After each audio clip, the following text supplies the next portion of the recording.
Ya kalau saya pribadi, siap nggak siap itu kalau dia tiba-tiba datang, kemana ketidaksiapan kita itu akan berujung. Masalahnya begini, ketika orang berkata, kamu dipanggil oleh Tuhan menjadi alat kemuliaannya dan segalanya. Itu kan semua orang punya bagiannya masing-masing dalam pelayanan. True. Orang tuh enggak harus jadi seperti saya. Betul. Ada hal yang lebih besar di balik layar yang orang harus kerjakan, menjangkau yang saya tidak bisa jangkau. Jadi sebenarnya nggak ada alasan untuk yang menyamakan kita dengan orang lain. Nah, bagaimana caranya kita untuk bisa menjadi pelayan Tuhan di dalam apa yang Tuhan percayakan buat kita? Yang pertama, kita harus merendahkan diri dulu. Kita harus tahu siapa kita ini di hadapan Allah. Jangan malu mengaku dosa kepada Allah dalam doa. Jangan malu untuk menangis mengakui bahwa kita ini orang lemah di hadapan Allah. Yang dengan cara itu, kita bisa menikmati dan merasakan kasih Tuhan dalam kita, bahwa kita masih ada sampai hari ini untuk tujuan apa sih? Kita masih hidup, setidaknya ada 3 hal yang harus kita cari. Yang pertama, mencari pertobatan. Right. Yang kedua itu untuk memuliakan Allah. Dan yang ketiga itu adalah untuk mencari kehendak Allah. Apa sebenarnya yang menjadi panggilan kita?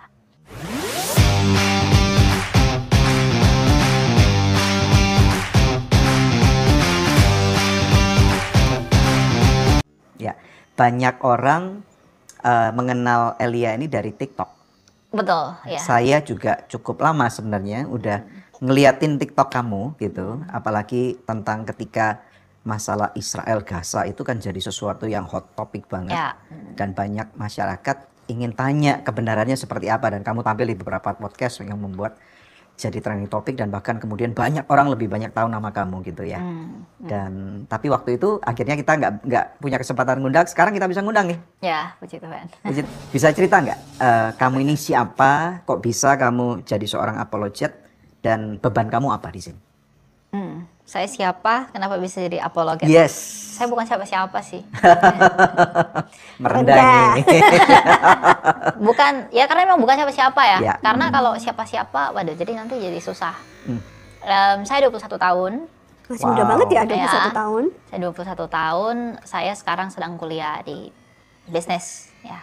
Nah, kenapa saya pertama-tama sekali, kenapa saya mau berapologetika? Dulu usia saya 19 tahun ya, di 2023 pertengahan, saya terpanggil, bukan pertengahan, 2022 akhir ya, karena 2023 pertengahan itu masanya saya podcast yang viral itu. Tapi sebelumnya, hampir setahun sebelum itu, saya udah mulai buat konten di TikTok. Nah, dulu saya konten itu tentang keuangan, investing, capital market, dan lain sebagainya. Oh ya? Ya. Awalnya seperti itu. Ya, karena memang saya kuliah di bidang itu kan.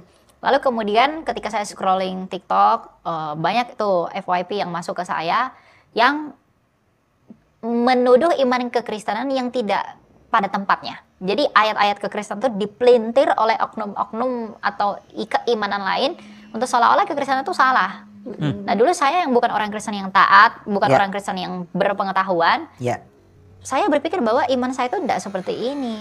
Kenapa malah seperti ini gitu. Lalu orang-orang di kolom komentar tuh saya lihat banyak banget orang-orang yang akhirnya minder dengan iman Kristen. Nah, nggak bisa membela ya? Betul. Nggak bisa jawabnya. Jadi waktu itu saya pikir, kenapa saya nggak berdampak untuk memberikan atau menciptakan suatu hal yang baru di TikTok, yaitu memberitahu teman-teman dan berdampak buat anak-anak muda agar mereka bisa mengerti iman kekristenan lebih dalam begitu. Lalu hari itu juga semua konten saya hapus yang tentang finance itu. Malam itu juga saya belajar tentang Tritunggal, karena video yang paling banyak itu disalahpahami itu tentang Tritunggal tadi. Malam itu saya belajar dari apologet senior ya. Kalau mungkin teman-teman kenal namanya Pak Isra Soru. Tahu. Ya, saya belajar dari dia. Beliau orang yang luar biasa bagi saya. Saya belajar banyak dari video-videonya. Lalu malam itu juga saya buat tuh video tentang Tritunggal. Dulu tuh analoginya tuh masih analogi kalau penjelasan Tritunggal menggunakan metode Barat. Dalam hal ini dari Gereja Roma begitu. Ya. Nah, boleh sorry, saya potong dulu. Boleh info nggak? Teologi Barat Roma tentang Tritunggal itu seperti apa? Supaya masyarakat yang tidak tahu mereka bisa dicerahkan dulu. Kalau penjelasan Tritunggal, jadi penjelasan Tritunggal itu ada 2 versi. Jadi ada Tritunggal Barat dan Tritunggal Timur. Ya, sebenarnya yang lebih pas menurut saya, cara penjelasannya lebih mudah, bukan antara salah dan benar, tapi biar lebih mudah dipahami orang lain, itu adalah teologi Timur. Karena kita orang Timur juga.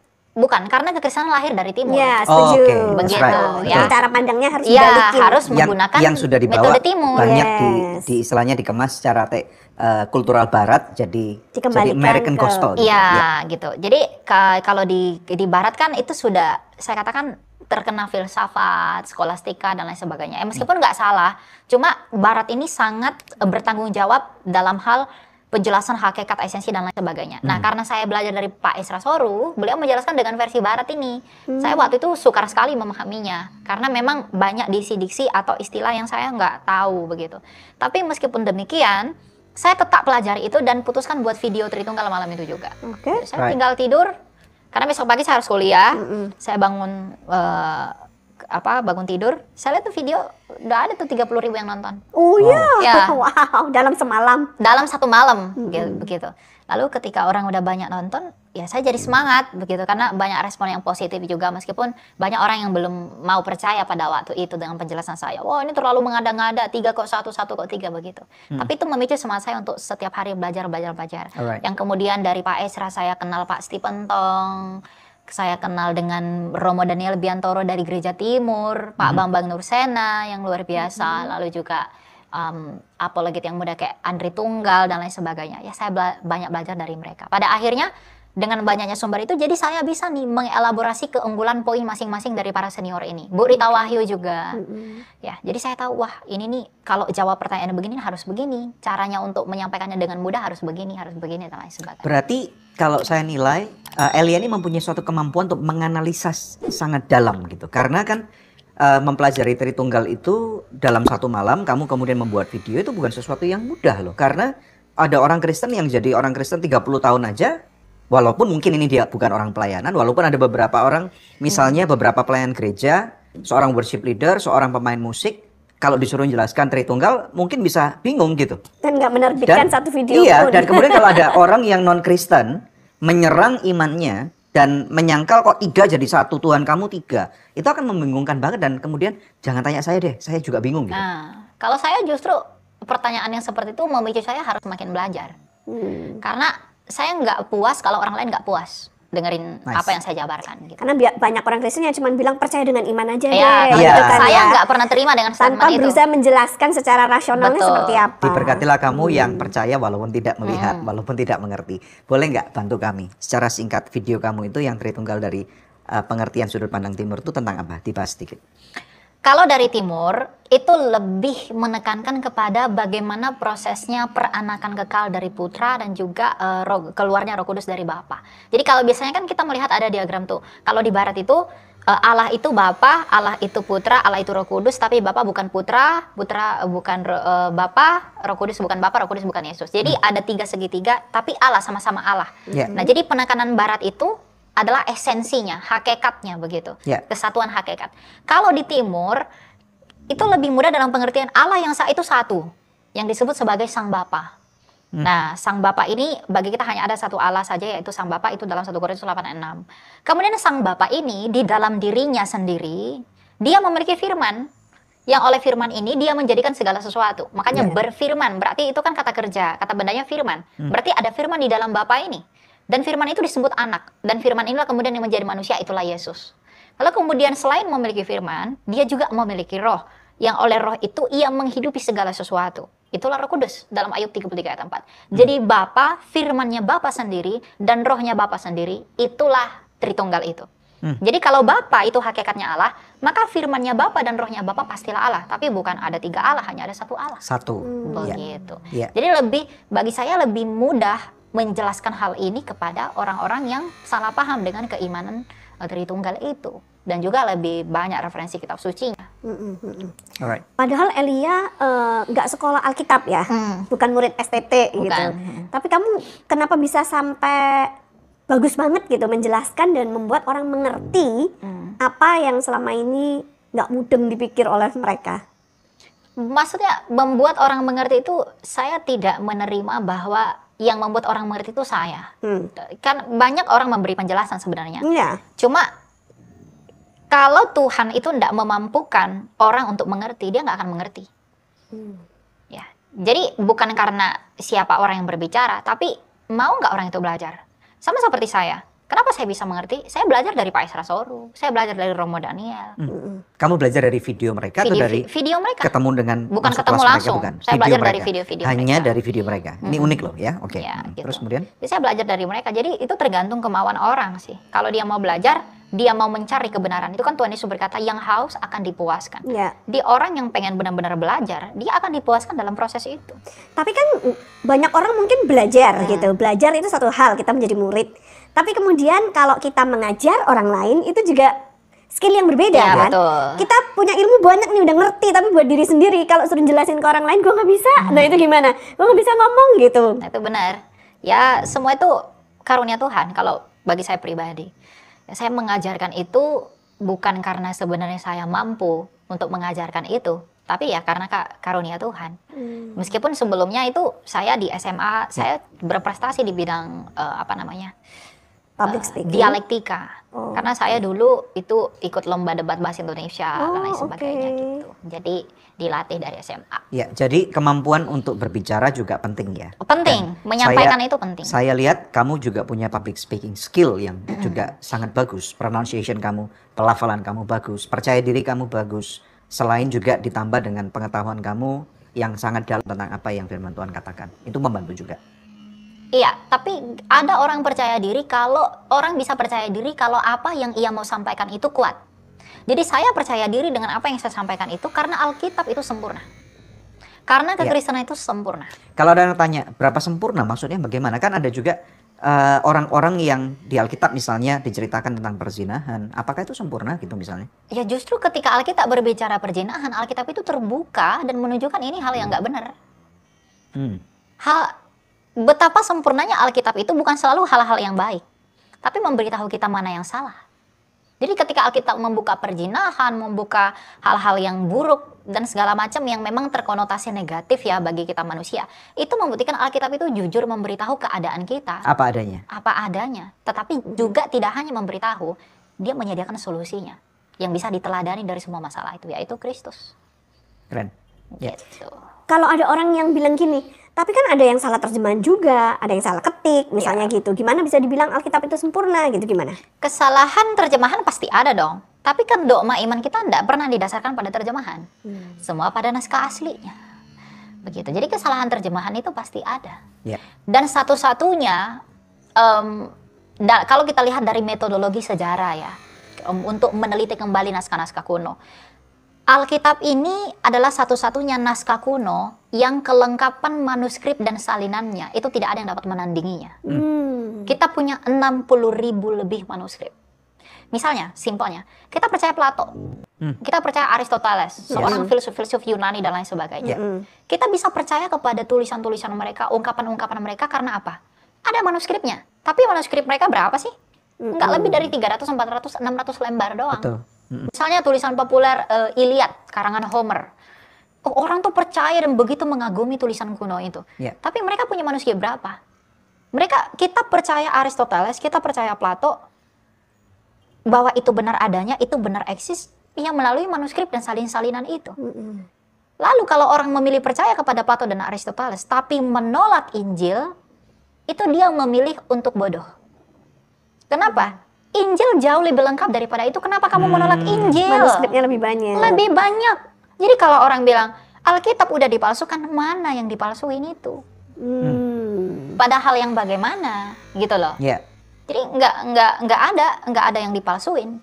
Bahkan ketika naskah Qumran ditemukan, naskah Qumran itu adalah naskah Dead Sea Scroll yang sudah ditemukan di beberapa gua di Israel. Itu menunjukkan bahwa Alkitab yang kita pegang saat ini itu begitu otentik dengan naskah Qumran itu, yang bahkan itu lebih tua daripada kodeks-kodeks yang kita pegang yang menjadi dasar kitab suci kita, misalnya Sinaiticus, Vaticanus dan lain sebagainya. Itu otentik sekali, dan ini pemeliharaan ilahi. Dan saya rasa kita beruntung ya pemirsa sebagai orang Kristen, karena apa? Ada orang-orang yang Tuhan pilih sebagai ahli-ahli ini ya, dan mereka udah sangat teruji, apalagi kalau kita membaca firman Tuhan itu, misalnya contoh LAI. LAI itu pun kita pun menemukan banyak mistranslation. Betul, juga. Pasti. Walaupun misalnya LAI pun kalau saya pernah tanyakan, mereka punya dalih tersendiri karena kami melihat daripada Dead Sea Scroll tadi itu atau beberapa scroll yang lain. Cuman yang saya merasa kita sangat beruntung itu karena apa? Kita mendapatkan terjemahan langsung barang jadi loh. Bukan kita nggak ikut berproses seperti orang-orang yang hidup di tahun 500 misalnya atau 600 yang waktu itu pengetahuan nggak sebanyak sekarang ini ya. Produk jadinya firman Tuhan nggak sebanyak yang kita punya sekarang ini.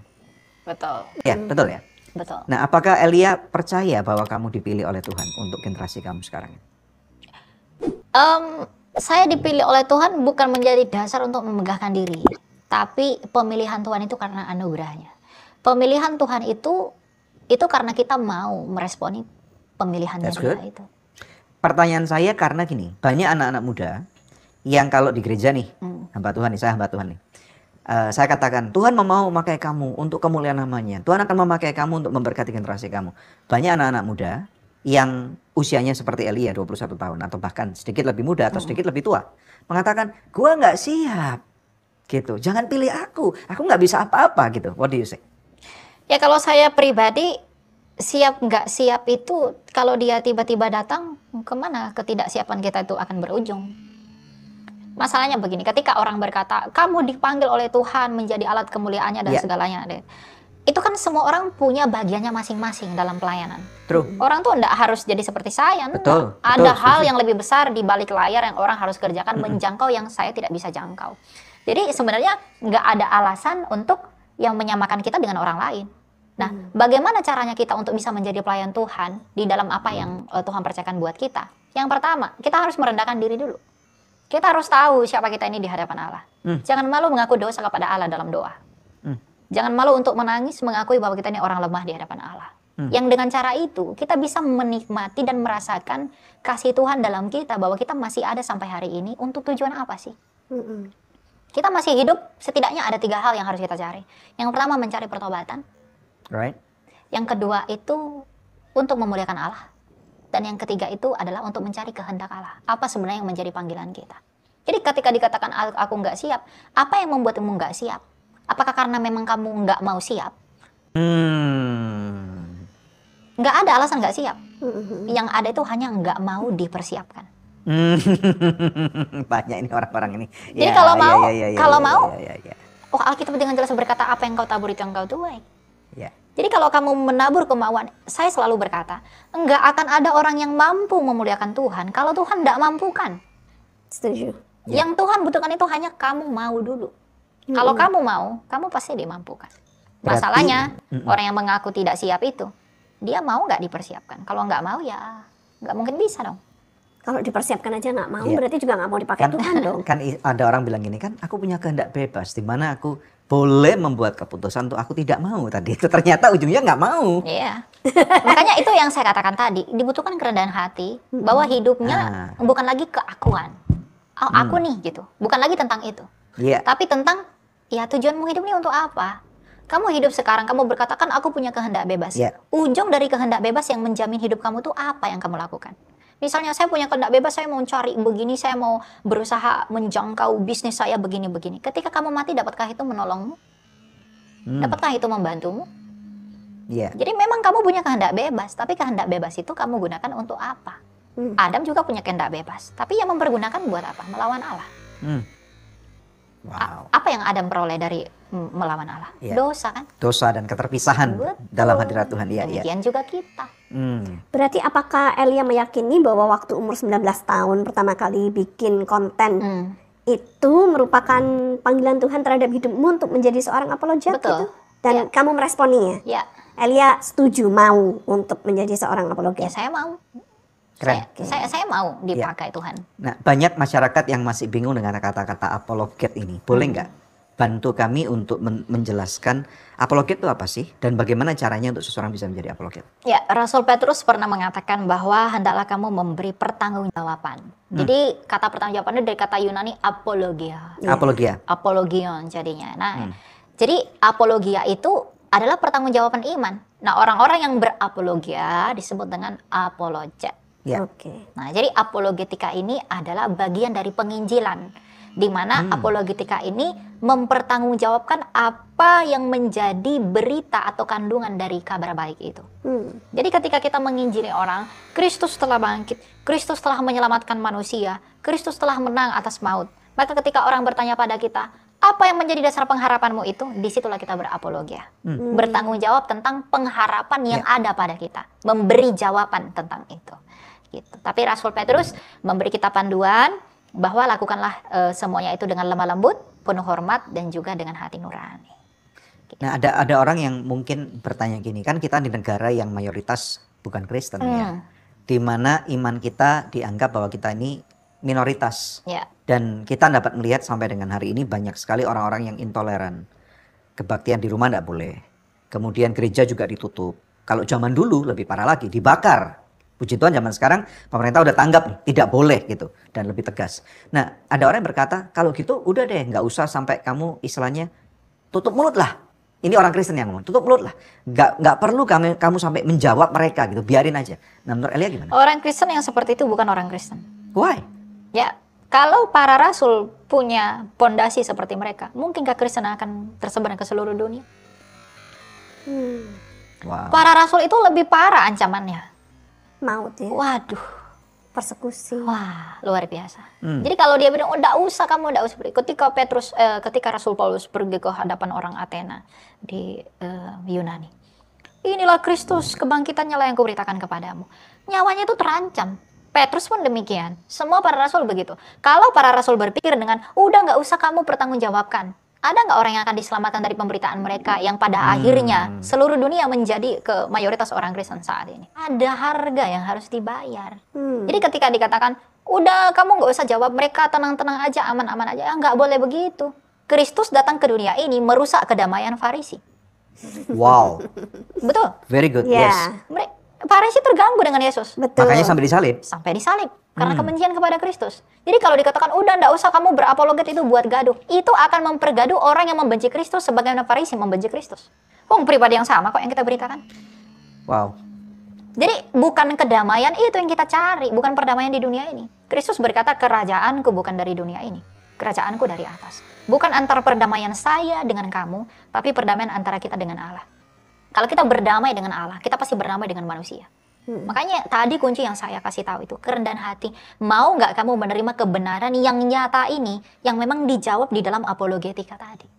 Tapi tentunya kalau kita tahu bahwa kita yakin nih firman Tuhan dan keselamatan kan ini apalagi very ekstrim ya. Ya. Tidak ada nama lain yang atasnya di bawah kolong langit ini Tidak kamu ada akan selompat, diselamatkan kecuali satu nama, yakni nama Yesus Kristus. Berarti yang lain kan juga nggak bisa nyelamatin kan? Betul. Kita cuma satu-satunya yang bisa diselamatkan melalui Yesus dong. Betul. Nggak? Betul. Nah, orang lain akan berkata, kalau gitu yang lain bagaimana nih?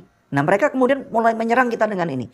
Apakah sikap kita ini ibaratnya? Kalau ada anak di sekolah, kita dibully, ditendangin, apakah kita harus diam ataukah kita harus membalas? Atau kita menjawab? Kita menjawab. Bukan membalas ya? Ya, membalasnya dengan menjawab dong. Oh, Dengan mempertahankan tadi itu. Dengan maksud kasih. Apologia ini tadi. Betul. Kita pertahankan kebenaran yang ada pada kita. Setelah kita pertahankan, kita beritahu mereka. Ketika orang-orang berkata, apakah adil keselamatan hanya di dalam Tuhanmu? Bagaimana dengan Tuhan kami? Kalau orang berkata begitu, dia tuh tidak rendah hati. Kenapa kamu tidak berusaha mencari tahu apa yang mendasari bahwa hanya Yesuslah jalan keselamatan?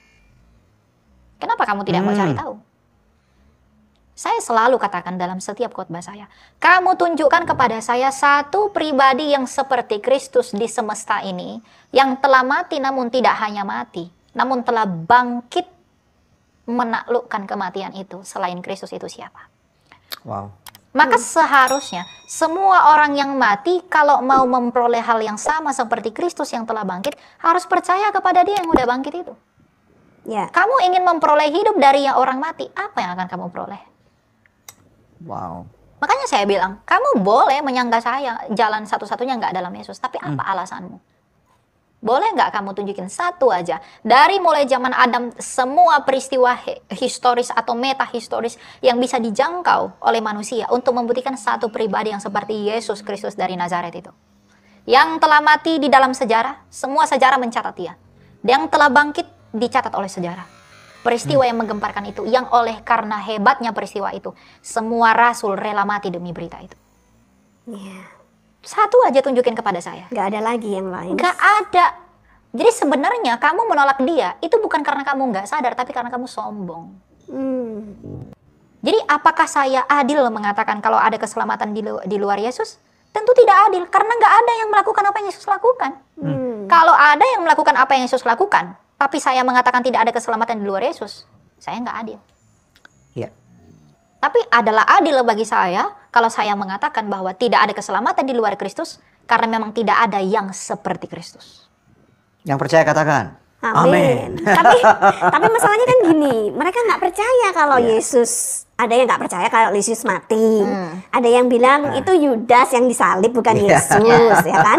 Terus ada yang juga nggak percaya kalau Yesus bangkit, katanya itu diada-ada, itu kan jasadnya dicuri oleh murid. Itu terus Jadi dalam Alkitab kan banyak juga, kontroversi gitu, kan? sehingga mungkin sulit buat mereka untuk mempercayai gimana seorang Elia bisa memberikan tanggapan supaya cerah gitu mereka silakan pikirannya. apologia dalam hal ini.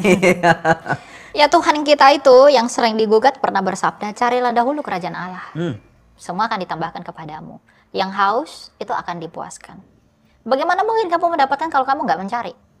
Misalnya mereka mengatakan, oh Yesus itu kan hendak mati, dia itu hendak bangkit. Tutup Alkitab, kita tahu dia mati dan bangkit. Dulu Yahudi sama Kristen konflik bukan? Konflik. Yang mencatatkan kematian dan kebangkitan Kristus itu orang Yahudi sendiri. Josephus Flavius dalam bukunya Antiquities of the Jews. Bahkan orang Yahudi yang membenci Yesus. Apa kepentingan dia mencatatkan itu? Apa? Nggak ada kan? Hanya sebagai rekod sejarah. Sejarah saking besarnya peristiwa itu. Wow. Tacitus dari Roma, Cornelius Tacitus dari Roma, Marabar Serapion, Lucian dari Samosata. Itu sejarawan yang bukan Kristen. Mencatatkan apa yang terjadi memang dalam Alkitab ini. Mereka nggak punya kepentingan dengan kita. Karena waktu itu Kristen itu istilah yang digugakan oleh orang-orang pada masa itu untuk mengolok-olok pengikut Yesus. Membuli ya. Membuli. Iya. Mesihian, pengikut Kristus, Kristianos dalam bahasa Yunaninya. Itu istilah pengejek. Apa pentingnya mereka untuk memperdulikan para rasul pada waktu itu? Ya kan? Berarti kalau mereka berpikir punya pandangan sampai ke abad 21, jangan-jangan nggak ditulis tuh pada waktu itu ya. Tetapi justru ya, puji nama Tuhan, segala sesuatu terjadi kebaikan ya. Betul. Kata itu, manuskrip itu atau saksi itu menjadi satu bukti otentik yang tidak bisa diganggu gugat tuh. Jangan jauh-jauh naskah Qumran yang ditemuin itu membuktikan kan Injil itu. Iya. Gitu loh. Sesimpel itu. Karena apa yang dituliskan di naskah Qumran itu ternyata sama gitu kan dengan gitu Alkitab loh. kita. Jadi kita itu, makanya saya katakan Tuhan itu emang baik buat manusia ini. Dia seperlahan-lahan menyingkapkan yang benar itu. Dia nggak plang begitu. Dia butuh iman. Dia membutuhkan agar kita beriman kepada dia. Sesimpel. Ketika dalam Yesaya 40 Tuhan berkata kepada Yesaya. Yesaya mengatakan melalui firman Tuhan. Dia berkata bumi ini bulat. Ya, kita buka ya supaya nanti kita. Yesaya 40. Oh iya, saya bilang gitu ya. Yesaya 40, Yesaya 40 betul. ayat 22. Saya akan baca ya. Yesaya 40 ayat 22. Dia yang bertahta di atas bulatan bumi, yang penduduknya seperti belalang. Dia membentangkan langit seperti kain dan memasangnya seperti kemah kediaman. Oke. Tuhan bertahta di atas bulatan bumi. Ada nggak teknologi yang Yesaya pakai waktu itu untuk membuktikan bumi itu bulat? Tidak ada. Belum ada. Tapi kenapa dia tetap beriman? Karena dia terima pewahyuan dari. Karena dia Roh tahu Kudus. Tuhannya itu hidup. Betul. Dan sekarang dibuktikan bumi itu bulat, maka berbahagialah Yesaya. Maka definisi iman dalam kitab Ibrani dikatakan apa? Itu adalah bukti dari apa yang nggak kamu lihat dan dasar dari pengharapanmu. Artinya iman Yesaya bahwa bumi ini bulat, meskipun dia tidak melihat, itulah yang disebut dengan iman yang sungguh-sungguh. Iya. Nah, kita tidak melihat memang Yesus tersalib dan lain sebagainya. Memang kita belum sempurna mendapatkan pembuktian itu, karena perlahan akan disingkapkan. Tapi kita butuh iman untuk itu, sebagaimana Yesaya telah beriman, sebagaimana Abraham telah beriman. Iya. Karena waktu mendapatkan wahyu firman ini, kemudian Yesaya menuliskannya. Itu kalau bisa aja terjadi pergolakan dalam batinnya, benar apa enggak bumi itu bulat gitu kan ya. Tapi anyway dia tetap tulis karena dia percaya pada Allahnya pewahyuan hidup Roh Kudus. dan dia punya iman. Dan sekarang siapa yang mengatakan Yesaya tidak berbahagia dengan imannya yang dia miliki itu? Maka berbahagialah orang yang punya iman. Ya, ini ibaratnya gini ya, analogi supaya lebih gampang ya. Kalau seorang papa punya seorang anak kecil, dan anak kecil ini misalnya tinggalnya di suatu negeri yang namanya Indonesia, yang begitu indah, rupawan dan semuanya. Tapi kemudian papa ini bercerita, ini anggap aja belum ada internet. Papa itu pernah pergi ke suatu negara yang disebut Amerika Serikat atau di Eropa sana yang dalam satu waktu beberapa bulan dalam setahun tuh dingin sekali. Sampai kalau hujan tuh yang turun bukan air tapi salju gitu. Dan anaknya belum pernah ke Amerika, belum pernah ke Eropa, tapi anaknya percaya dengan papanya. Apakah itu bisa dianalogikan sama seperti itu? Bisa jadi. Kan anaknya belum melihat nih. Sampai suatu kali kelak ketika dia berumur 20-an atau 30-an, ketika dia sampai bisa ke negara itu dan salju ini kayak gini nih, persis seperti apa yang papaku katakan. Apakah bisa seperti itu? Ya, boleh. Boleh Tapi ya? tergantung siapa yang berbicara. Ya, karena papanya kan. Iya, kita kan melihat Kristus yang adalah Tuhan kita, yang adalah firman dari Bapa kita. Ya, very nice. Tuh. Bagaimana menjelaskan kepada mereka yang nggak percaya bahwa Yesus bangkit? Bukti-bukti apa? Sekarang kita tanya, terlepas dari bukti sejarah yang saya katakan tadi, Ya. kalau dia nggak bangkit, rela nggak para rasul mati demi dia? Kita pakai analogi atau cara berpikir logika Nalar. modern. Cara berpikir aja. Misalnya saya menulis sebuah kebohongan. Yesus telah bangkit, padahal saya sendiri nggak melihat itu dan hanya kebohongan begitu. Tapi saya rela mati, dipersekusi, dianiaya, disiksa, jadi miskin, karam dan lain sebagainya seperti Rasul Paulus. Mau nggak kalau itu diperhadapkan kepada Anda rela nggak menghadapi itu Demi semua? sebuah kebohongan ya? Demi Nggak sebuah mau. kebohongan. Lagi pula waktu Yesus mati muridnya udah kocar-kacir kan? Iya. Udah pada sembunyi semua nggak Betul, berani nggak kan? berani. Jadi kalau Yesus nggak bangkit, nggak mungkin mereka tiba-tiba semalam berubah menjadi berani Menjadi seperti orang itu. yang sangat Ya. militan di dalam Radikal, ya. pemberitaan. Ya. Kristus. Sebagai anak Tuhan ada juga tertulis bahwa Rasul Paulus pernah berkata, apalah iman kita kalau Yesus Kristus tidak Tidak dibangkitkan. Iya, tanpa dari kebangkit, kematian. kalau ia tidak dibangkitkan maka sia-sialah Sia-sia, kepercayaan. benar. Kebangkitan itu adalah puncak dari Injil itu. Apa itu Injil? Injil kabar baik. Apa kabar buruknya? Kematian. Kabar baiknya kebangkitan dari kematian. Nice. Jadi setiap orang yang mau memperoleh kebangkitan, kan Tuhan Yesus berkata, kadang orang bertanya begini, kenapa sih Tuhanmu itu harus mati? Begitu. Iya. Ya kan? Kristus pernah berkata, akulah kebangkitan dan hidup. Barang siapa percaya kepadaku, ia akan hidup walaupun ia sudah mati. Bagaimana cara ia membuktikan bahwa ia adalah kebangkitan dan hidup itu kalau ia tidak mati? Oke. Untuk Tuhan kita tuh bukan pendusta. Dia itu ya dan amin. Firman Allah yang hidup. Jadi ketika dia mengatakan akulah kebangkitan dan hidup, dia tidak hanya mengucapkan itu, tapi membuktikan itu. Dia rela masuk ke kematian itu dengan membiarkan dirinya dianiaya oleh orang-orang yang membenci dia. Dengan masuknya ia ke kematian itu dengan jalan yang sama pula, ia membuktikan apa yang ia sabdakan. Ya. Kalau ada pertanyaan setelah melihat video ini, mengatakan bahwa kalau tadi itu Allah itu Esa atau satu, dan kalau Yesus pas mati, lalu yang memerintah di surga siapa? Apa surga kosong gitu ya pertanyaannya mereka? Nanti pasti ada di kolom komentar keluar pertanyaan ini nanti. Ya, Yesus itu kan bukan Allah Sang Bapa. Yesus itu kan firman-Nya Allah. Jadi siapa yang ada di surga? Ya ada Allah. Oh, Yesus itu firman Allah. Ada Bapa kan yang memerintah dalam kerajaannya. Ya. Begitu. Dan Yesus sendiri pun ketika dia datang menjadi manusia ke bumi ini, keilahiannya tidak hilang. Ya. Begitu. Saya rasa inilah hebatnya Tuhan ya, yang kita berusaha mengerti dalam otak pikiran kita yang cukup kecil. Orang bilang segede bakpao ini ya. Karena bagaimana mungkin yang mati tapi kok bisa ada di sana ya? Itu Iya. bedanya. Itu Tuhan, kita manusia gitu. yang membedakan itu ya. Ya. Maksudnya begini, Yesus itu firman-Nya Bapa itu. Jadi dia bukan Sang Bapa. Karena dalam Tritunggal ada Bapa, firman-Nya atau anak, dan rohnya sendiri yaitu Roh Betul. Kudus. Yang menjadi manusia ini siapa? Firman. Yohanes 1 ayat 14. Firman itu telah menjadi manusia. Maka ketika Yesus menjadi manusia, dia akan berkomunikasi ini kepada Bapaknya yang adalah sumbernya. Gitu. Jadi ya siapa yang ada di surga? Oh, Tuhan Yesus ketika di bumi dia berdoa, Bapa kami yang di surga. Berarti ada Bapa yang di surga. Berarti surganya nggak kosong. Tapi terus mereka jadi bingung lagi, berarti 3 dong. Ya kan? Saya sesimpel begini. Saya sering buat analogi begini. Ketika saya, ini manusia, saya satu toh, manusia. Saya satu manusia, dia juga satu Allah. Saya punya tubuh, saya punya firman, pikiran, saya punya roh. Misalnya, saya mengutus firman saya menjadi benda. Ya, katakanlah saya menciptakan robot. Robot itu saya ciptakan menggunakan firman saya. Dan robot ini saya ciptakan bisa berbicara dengan saya. Nah, berarti apakah ada 3 saya? Saya punya tubuh, saya punya roh, saya punya firman. Tubuh saya manusia enggak? Manusia. Firman saya firman manusia enggak? Iya. Roh saya roh manusia enggak? Mm-mm. Tapi apakah ada 3 Elia? Yang Satu. enggak cuma 1. Apakah ada 3 manusia? Enggak, hanya Satu satu. manusia. Ya. Gitu.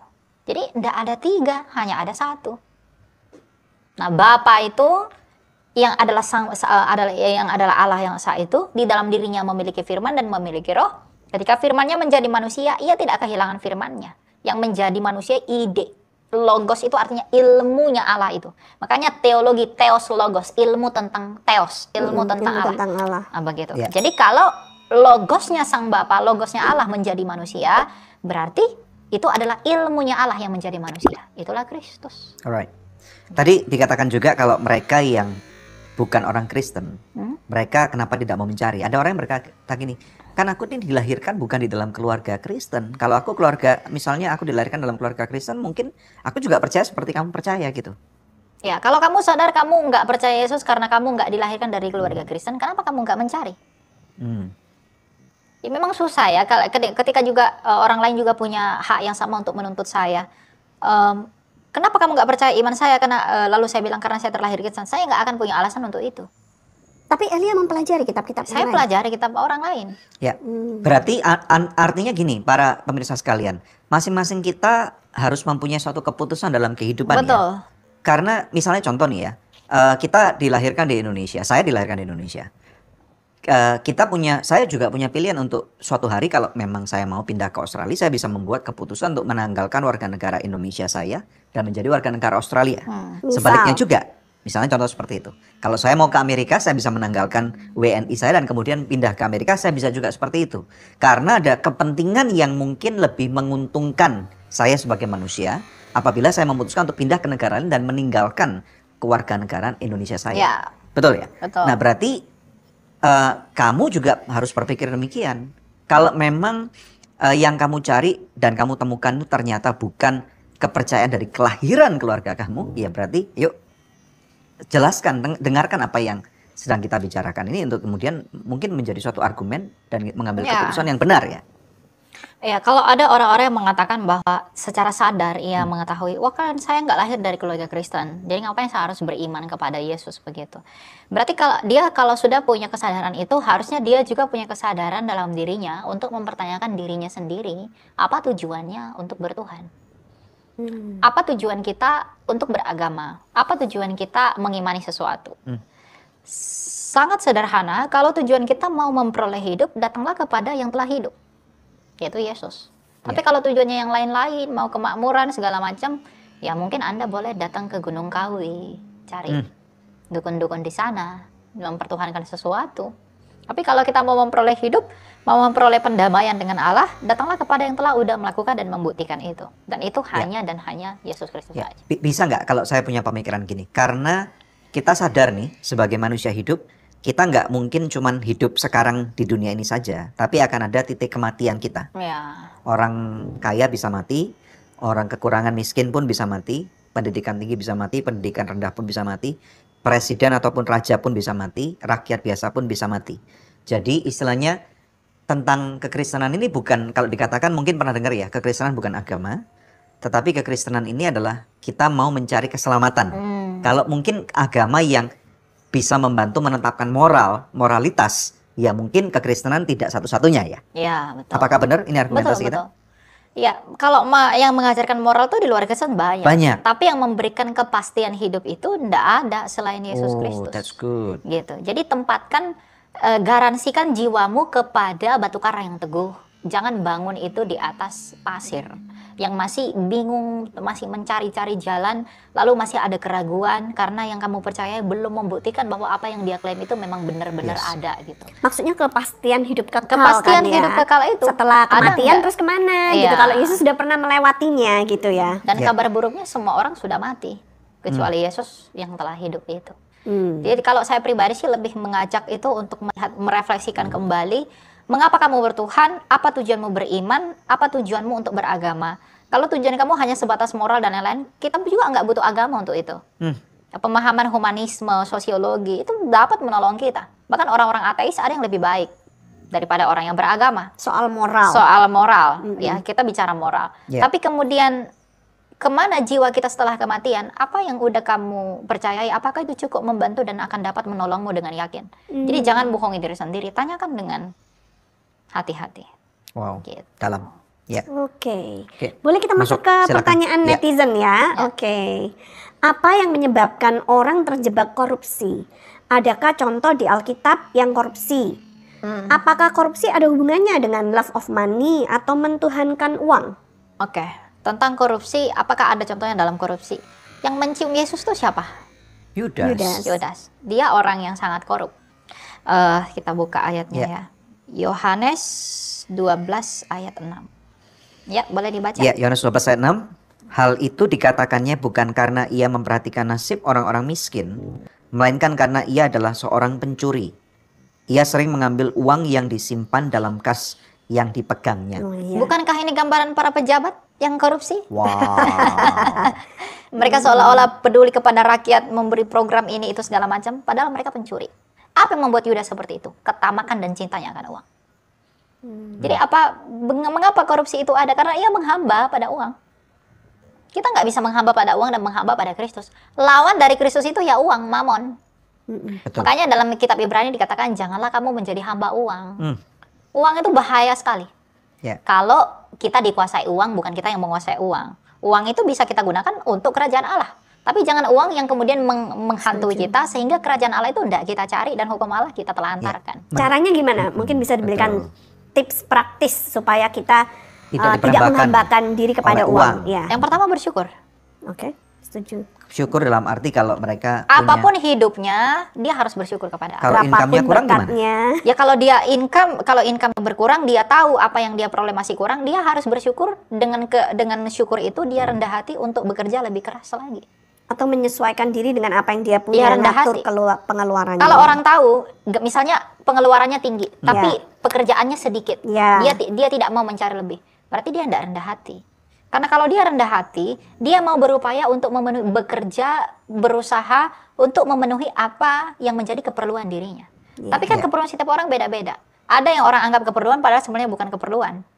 Gaya hidup yang mewah, segala macam dan lain sebagainya. Orang anggap itu keperluan padahal sebenarnya bukan. Ya, jadi selama bukan gaya hidup, maka bisa ditekan. Betul. Tetapi kalau yang kebutuhan misalnya sampai orang tuanya meninggal sehingga dia punya 3 orang adik yang harus disekolahkan, maka dia harus berusaha selain bersyukur, dia berupaya untuk mencari pekerjaan Betul. tambahan. Dan yang paling penting harus libatkan Tuhan. Karena ketulusan hati itu yang menentukan tindakan. Dalam Amsal 4 ayat 23 dikatakan, jaga hatimu, karena dari situ terpancar kehidupan. Jangan jadi seperti Yudas ini. Kita misalnya punya saudara yang perlu kita tolong, kita hanya memanfaatkan mereka, tapi kita bukan punya niat yang tulus buat mereka. Alright. Itu nggak akan mendatangkan apa-apa. Dan kita tidak akan diupahi oleh karena itu ketika Kristus datang dalam pengadilannya yang menakutkan ini. Mantap. Poin. Alright. Kita lihat yang kedua ya. Pertanyaan berikutnya adalah bagaimana seseorang bisa mengetahui panggilan Tuhan dalam hidupnya. Dan apa langkah-langkah yang harus diambil untuk panggilan tersebut. Ini ada kesinambungan dari pertanyaan tadi yang awal-awal nih ya. Ya silakan. Bagaimana orang sadar bahwa Tuhan memanggil dia atau enggak? Yang pertama dia tuh harus haus dulu akan kebenaran Allah. Karena di dalam kebenaran itulah manusia itu dipanggil. Di dalam Kristus yang adalah sang kebenaran itu, dia memerintahkan para murid dan rasulnya untuk mencari kerajaan Allah itu agar mereka teguh di dalam. Makanya bagaimana cara saya untuk bisa mengerti kehendak Tuhan dalam hidup saya? Cari kerajaan Allah. Maka kamu akan tahu kemana kamu akan pergi. Dan dengan pencarian itu Tuhan akan tuntun. Kemana sih saya Tuhan bawa? Apa yang Tuhan izinkan yang saya kerjakan menurut kerelaan hatinya dan kedaulatannya itu. Bisa nggak berhubungan dengan passion atau talenta seseorang? Bisa. Bisa ya? Bisa. Oke. Karena Tuhan tentunya nggak mungkin nyuruh orang yang dia sama sekali nggak paham akan satu hal gitu ya? Bisa Bisa juga? dipakai. Musa itu orang yang gagap loh. I see. Tapi dia dipakai that's berbicara nice. kepada 2 juta orang. Siapa? Musa. Oh iya. Musa itu orang yang Jadi gagap. kita nggak bisa cuman, oh ini talentaku bukan ini nih, aku nggak mau Bukan. disuruh ini. Nggak, Bukan juga ya? masalah itu. Kan kita hamba ya? Makanya kuncinya yang saya katakan tadi rendah hati. Berarti suka-sukanya Tuhan ya. Kalau Tuhan mau pakai kita sebagai apa, ya udah nurut aja. Ya, gitu. nurut Pasti aja. Tuhan akan mampukan. Iya, jangan Balik yang pusingkan. tadi, Keren. asal kita mau gitu ya. Rasul Paulus tuh nasehatin anak rohaninya Timotius. Seorang prajurit yang baik adalah seorang prajurit yang tidak memusingkan soal penghidupannya agar ia berguna bagi komandannya. Nice. Kalau kita mau melayani Tuhan, aduh saya takut begini, nanti saya enggak makan, nanti saya begini. Enggak usah jadi pelayan kalau begitu. Oke. Jangan melayani Tuhan. Tuhan panggilan saya apa? Kristus saja dipanggil untuk menderita. Maka kamu dipanggil ya untuk mengalami hal yang sama. Lalu kamu mengatakan, panggilan saya itu belum ada. Kamu udah dipanggil untuk menderita di dalam pelayanan itu, tapi karena banyak yang kamu pertimbangkan, akhirnya kamu tidak memenuhi panggilan itu. Jadi sebenarnya yang menghalangi itu bukan karena Tuhan nggak panggil, kamu yang nggak rela. Oh, bukan Tuhan yang nggak panggil, tapi kamu yang nggak rela. Nggak rela menderita. Ya, oke ya, silakan Deb. Pertanyaan ketiga ya. Di beberapa negara, gereja-gereja mulai menerima pernikahan sesama jenis dan bahkan mengangkat pendeta dari komunitas LGBT. Bagaimana fenomena ini mempengaruhi doktrin gereja secara keseluruhan? Apakah ini disebut tanda akhir zaman? Ya, bagaimana ini mempengaruhi doktrin gereja? Doktrin gereja tidak akan diubah. Kita harus kembali kepada penciptaan yang semula, laki-laki dan perempuan. Ya. Dalam 1 Korintus 6 juga Rasul Paulus memerintahkan bahwa orang-orang yang terlibat dalam hal seperti itu dan menghidupinya tidak mau kembali dan bertobat, itu tidak akan berkenan di dalam kerajaan Allah. Jadi pandangan orang Kristen terhadap LGBT, apakah itu salah? Kita mengatakan dengan tegas itu salah. Bahkan lebih jauh itu sesat. Karena itu melanggar dari apa tujuan semula secara kodrati manusia itu ada di semesta ini.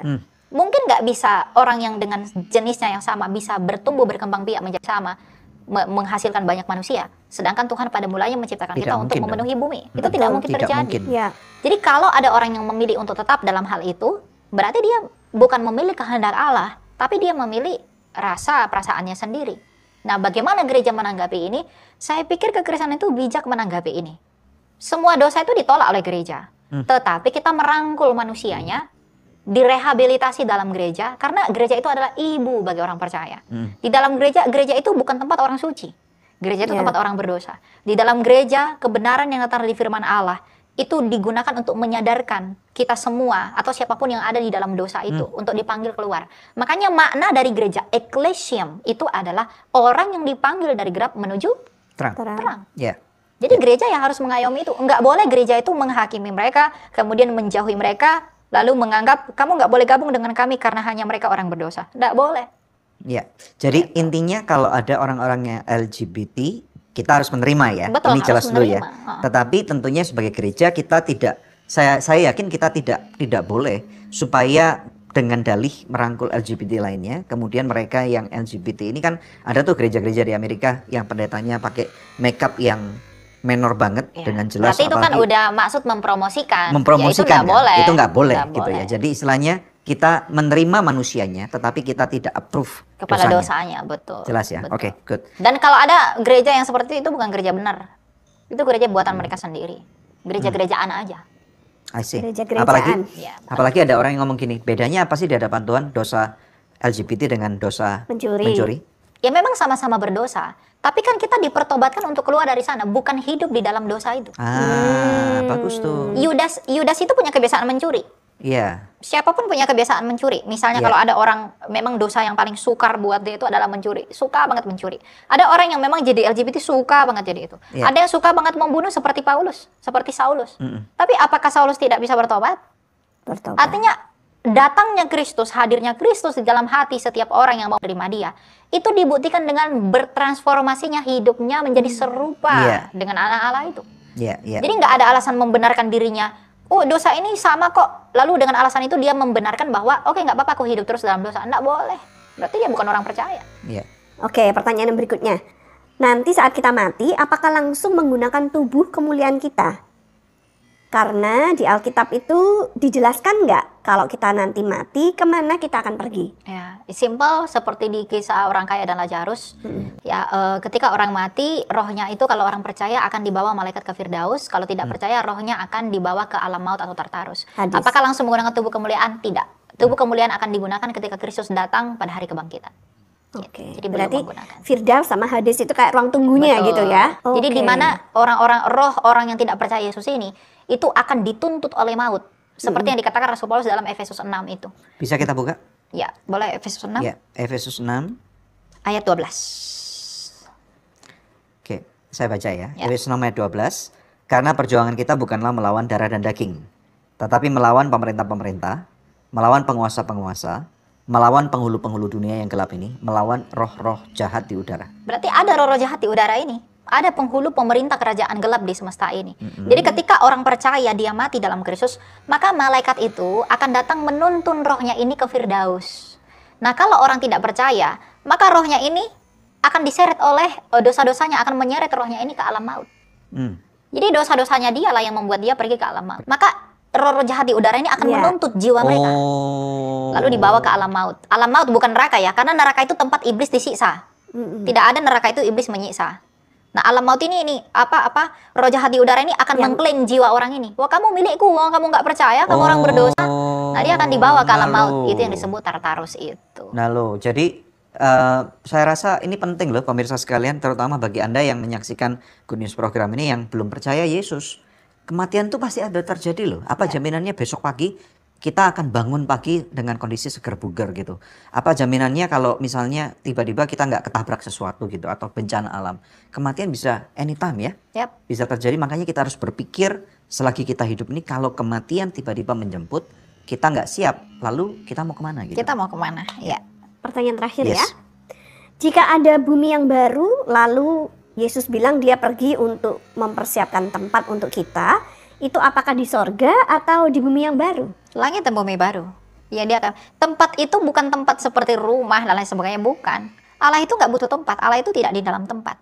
Makanya surga itu sebenarnya lebih condong kepada keadaan. Dalam bahasa Yunani dari surga itu adalah uranos. Itu artinya adalah langit. Allah itu nggak punya tempat. Dia ada dimanapun. Jadi ketika Tuhan Yesus, aku datang kembali kepada Bapakku, ada banyak rumah Bapakku yang akan kupersiapkan bagimu. Itu merujuk kepada konsekuensi iman yang ada pada kita, itu akan mendatangkan keselamatan sebagaimana Adam dan Hawa telah hidup sebelum jatuh ke dalam dosa. Jadi itu maksudnya di langit bumi baru nanti. Di sanalah nanti orang percaya akan diperintah dan dipimpin oleh Kristus. Balik ke keadaan seperti keadaan Taman yang Eden semula, dulu, sebelum Adam Hawa jatuh dalam dosa. Iya. Kan tujuannya itu toh, gitu. Yang buat kita jadi rusak ini kan dosa. Jadi datangnya Kristus ke dunia ini sebenarnya adalah memulihkan, mengembalikan fitrah kita kepada keadaan yang semula. Drahma yang hilang di dalam Adam itu dikembalikan di dalam Kristus. Makanya dikatakan Yesus itu adalah Adam yang kedua. Melalui Adam kita mati, melalui Kristus kita bisa hidup kembali. Mantap. Gitu. Oke. Well, Elia Miron, terima kasih. Kami sangat diberkati ya.